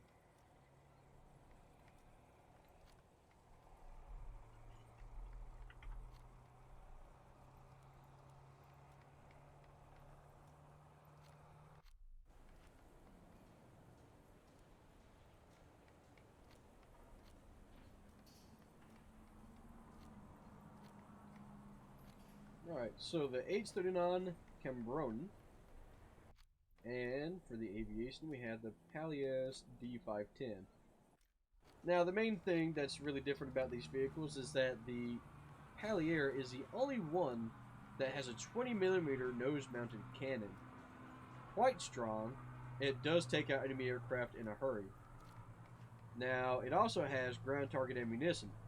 So it will also deal really well with ground targets. So I do recommend using this for things like the BT-7, the T-26.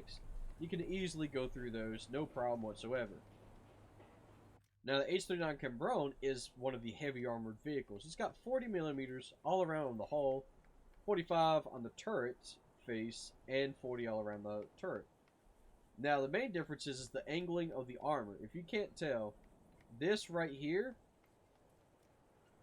it's only 20mm, but it's effective up to 60mm. Now, of course, that is at the impact angle. The impact angle is nearly 70 degrees. So let's go on over to the USA. They have more penetration than that. But if you see, at 60 degrees, it's only effective of up to 26mm at 10 meters of range. So France really has some of the best early tier vehicles. Very strong. Guns are kind of weak, but do you really need a strong gun if you're going to bounce every shot that comes your way? In order to help protect yourself, you can always just angle your turret a little bit. This is a good spot, but I want to say that if you're facing somebody, angle it this direction. That way they have to hit off of this armor, and this armor gets amplified just a little bit more. Of course, your driver's hatch is always going to be a weakness. That's one thing that you can't help. But if you can only show your turret, that's even going to be better. The main downside is you only have 2 crew in this vehicle. If your turret gets pinned, or if your driver's hatch gets pinned, you're immediately dead no matter what. Nothing you can really do about that. The gun is a 37 with only 54 pin, all the way down to 36 at range. Let's go ahead and give it a shot. Now, for some reason, well, I guess the some reason would be there's only 2 people in there. The reload is much longer to take into the fact that it also has a lot more armor. You do have good vertical guidance of -13. Not as good as the Japanese were at -15. But when it comes down to it, the armor is going to be your saving grace.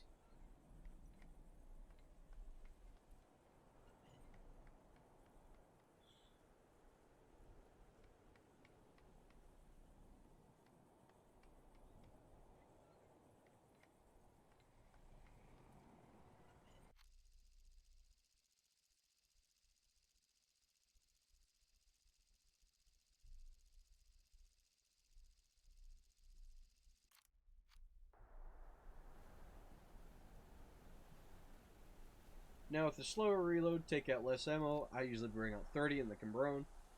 And because it has so much armor, it's best to go towards a town. Use your armor around corners. Make sure people can bait shots out. Overall, good performance for armor. Let's get to it.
work.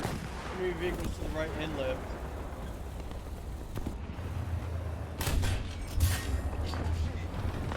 Oh, very lucky I didn't get taken out. And there it is. What is this? Oh yes, an up tier. So it does hold its own very well, but in this situation, it's not going to. Wow. All right. So that's part of the problem. I'm level 100. I keep getting up tiers constantly. The armor is good at its tier. Take my word for it.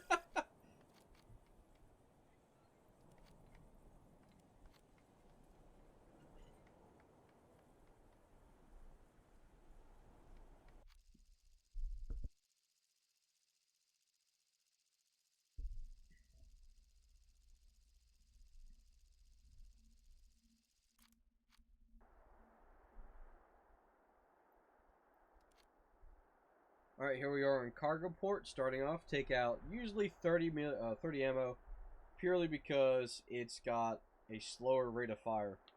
You're not going to be able to use them all, and if you do, stick near a cap point, sit on it for a little while, and it will reload your ammo. One of the good things about this vehicle is just how thin and narrow it is. It's going to be harder to hit, and even if it does get hit, most likely it'll bounce off. Hopefully. Let's see what we got. We got another up tier. That's not going to be good.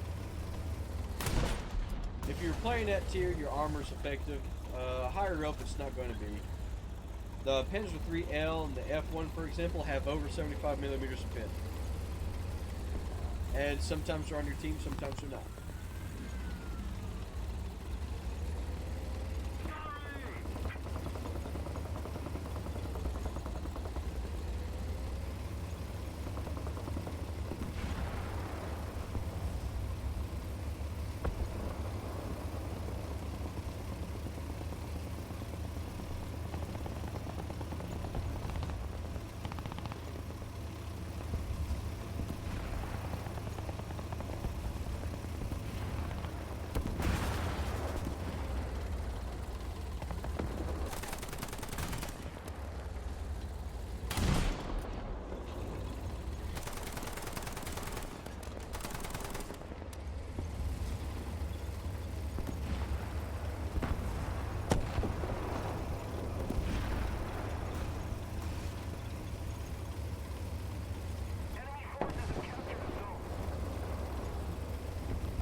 Oh, my word. Well, I think you've seen enough of this. It's definitely a good vehicle. I'm not going to put it up there in my top. The main issue is being that you have two crew. If you get hit even once, most likely the spawning from that high explosive cell like you just saw will just absolutely rip you to shreds. So let's pull out an air arcade battle to show off the power of your D510.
are extremely effective.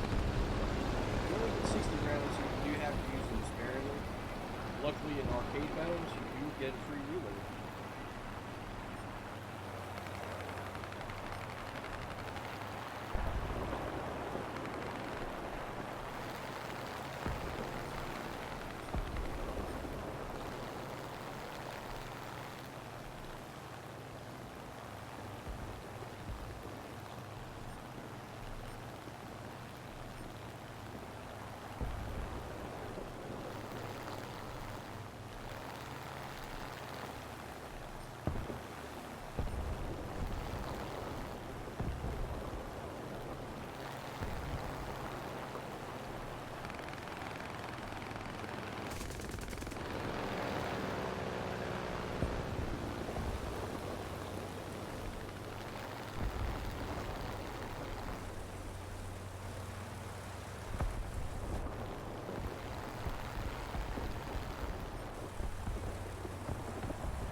What a way to end the match.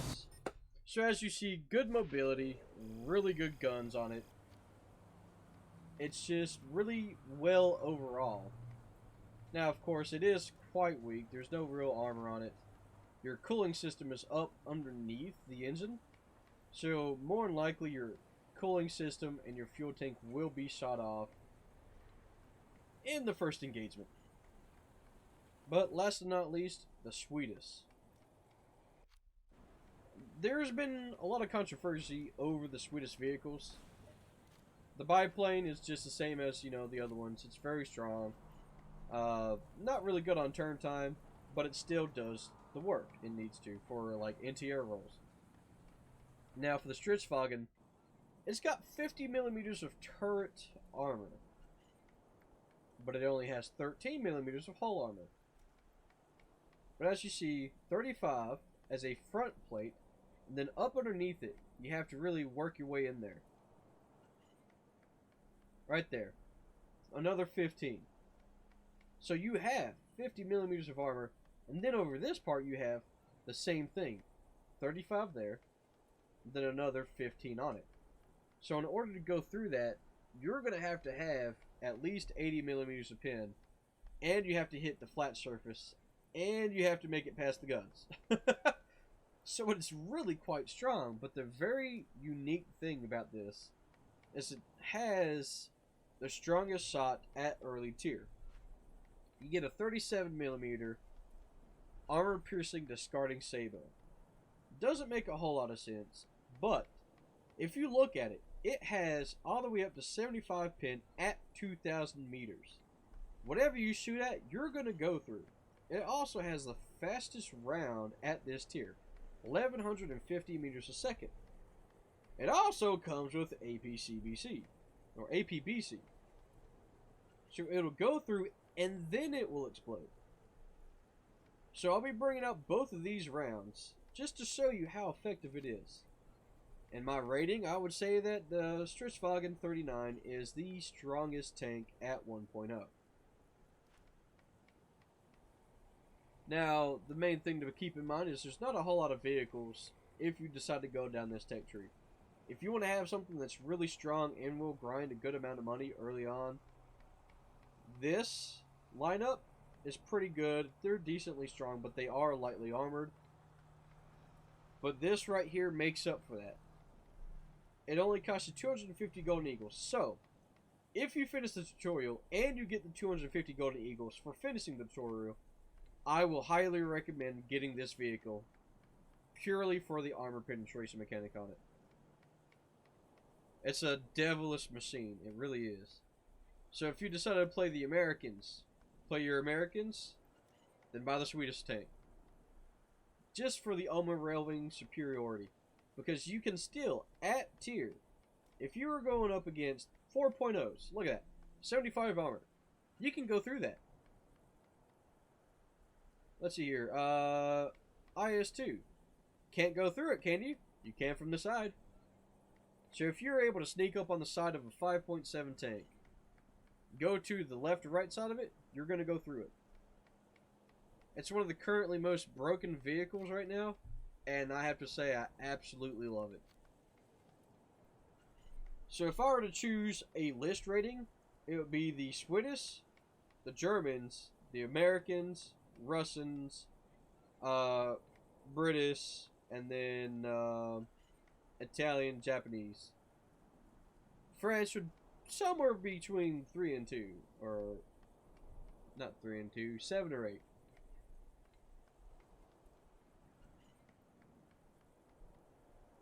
Out of the 9 of the tech trees, it's a unique vehicle for sure.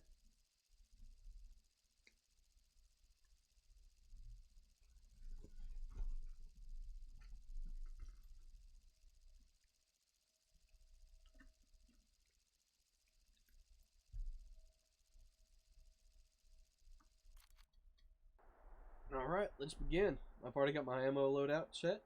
36 of the 37mm APDS and 22 of the APCB, or APBC.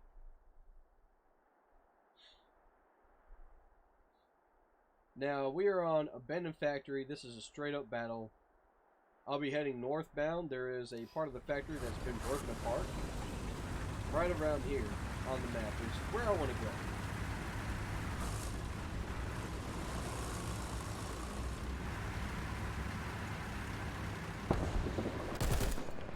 It also has 2 machine guns, so that's very strong. You can use it against any lightly armored vehicle. They are 8mm. And it will go through most lightly armored vehicles for anti-aircraft purposes.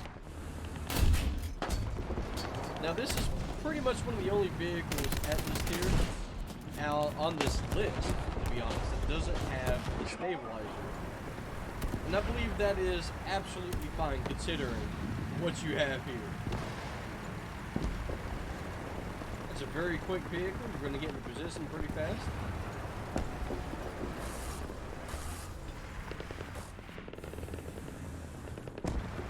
First things first, destroy that part of the wall.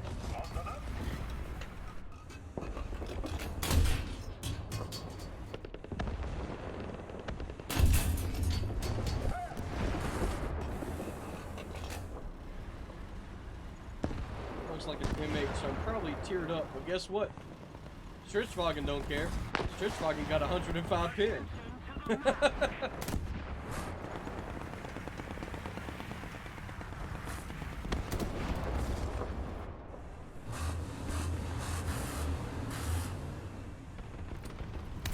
ahead and call Artie behind that house.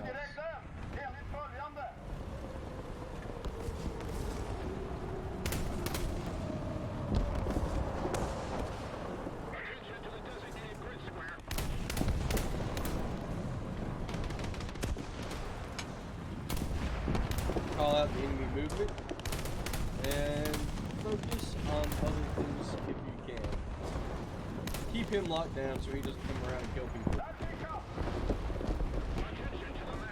what's our artillery didn't get him.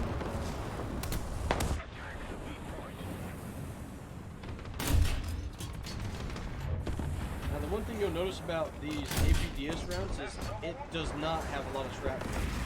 It's purely designed just to go through armor.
Oh, hello.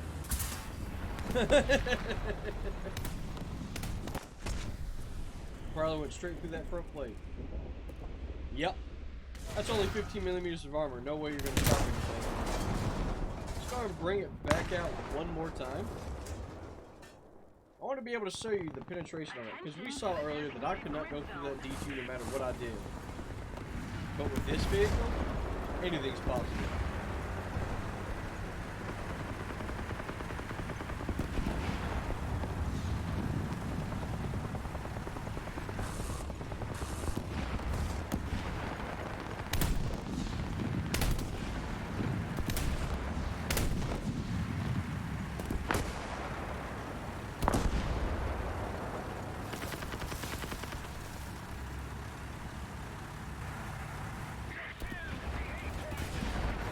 Oh, good timing.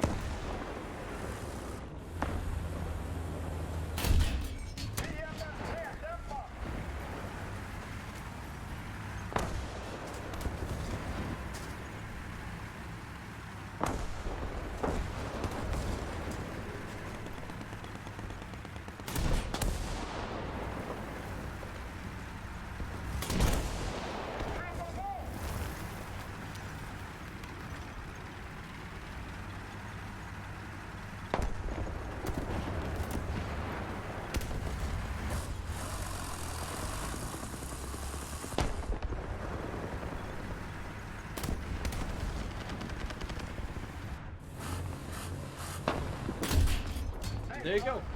Straight through like it was not even there.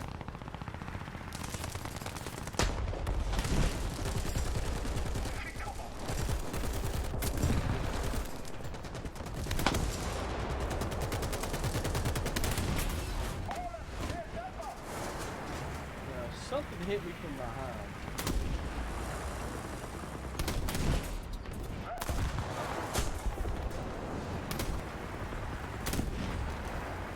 He's down.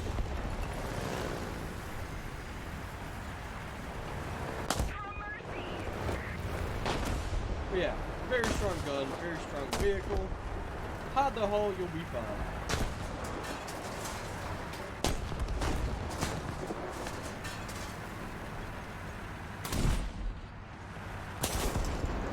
Once again, he hit the turret, no pin, straight through. That thing has 40 millimeters of armor, sloped. I went straight through it like it didn't exist.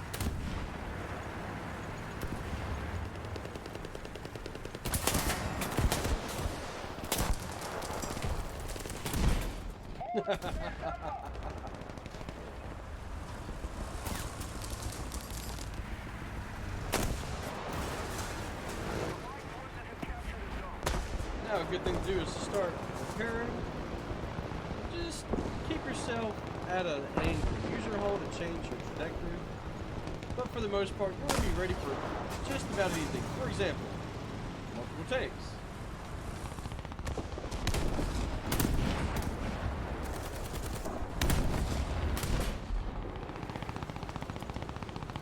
Let's switch rounds. I want to be able to kill them in one hit or two.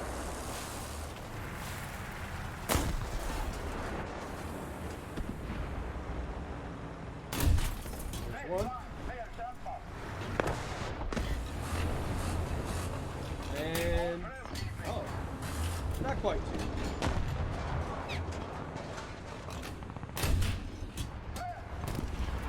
Alright, his gun's damaged. Now two. Mr. Moon.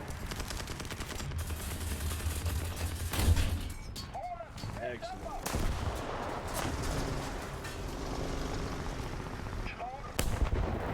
As you can see, this is very versatile.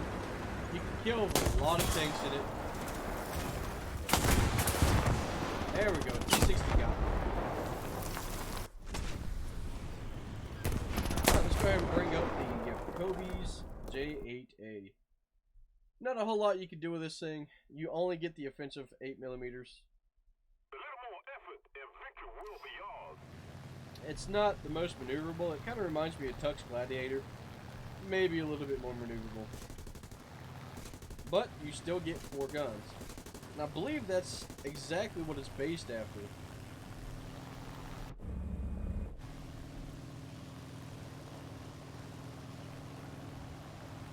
So they just took out Tuck's guns and put on bigger ones. See if I can't find anything worthwhile.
Flip around, stay over time, find anything that you can. Just, you know, shoot it a little bit. Oh, hey, look, that M8 is still sitting out there. So the M8 is an open top vehicle. Let's just climb high and just fall right on top of it.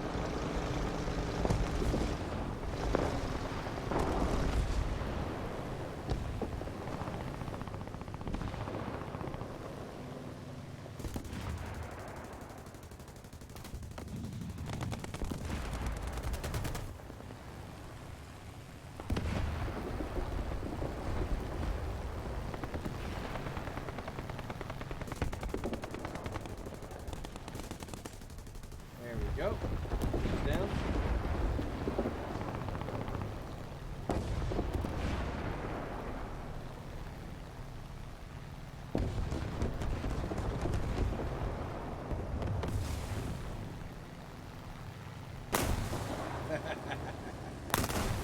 Alright, everybody, I think I'll go ahead and call it here.